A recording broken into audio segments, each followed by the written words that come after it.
Friends, అభద్రతా భావం గురించి ఇప్పుడు తెలుసుకుందాం.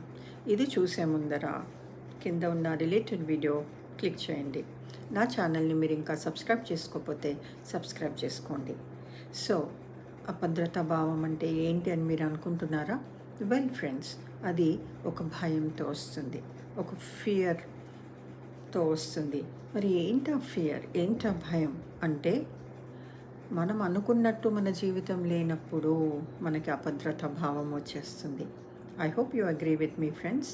అంటే ఏదైతే మన ప్రణాళిక మనం వేసుకున్నామో అది కొద్దిగా డిస్టర్బ్ అయినా, లేకపోతే దాని ప్రకారంగా మన జీవితం లేకపోతే మనకి భయం అనేది వస్తుంది. ఆ భయం వచ్చినప్పుడు మన ఆత్మవిశ్వాసాన్ని మనం కోల్పోతాము. మనం లోపల నుంచి కూడా చాలా వీక్గా, అంటే మెంటలీ కూడా మనం చాలా డిస్టర్బ్ అయిపోతాం ఫ్రెండ్స్. సో ఇది ఎక్కడెక్కడ వస్తుంది ఫ్రెండ్స్? మన హెల్త్లో, అలాగే మన కెరియర్లో, మన రిలేషన్షిప్స్లో కదా, అలాగే మన ఫైనాన్షియల్ స్టేటస్లో ఏదన్నా మనం అనుకున్నట్టు లేకపోతే, మన గోల్స్ మనం రీచ్ కానప్పుడు మనకి భయం స్టార్ట్ అయిపోతుంది.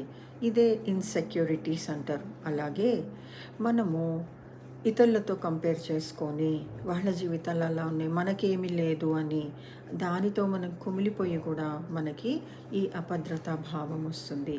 ఫ్రెండ్స్, ఎవరికి కాంపిటీటర్స్ కాదు, మీరే మీకు గ్రేట్ కాంపిటీటర్.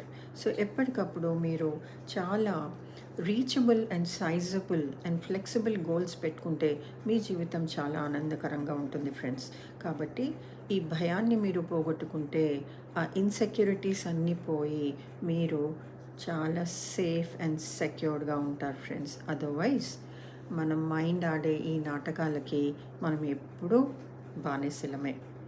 కొద్దిగా ఆలోచించండి ఫ్రెండ్స్.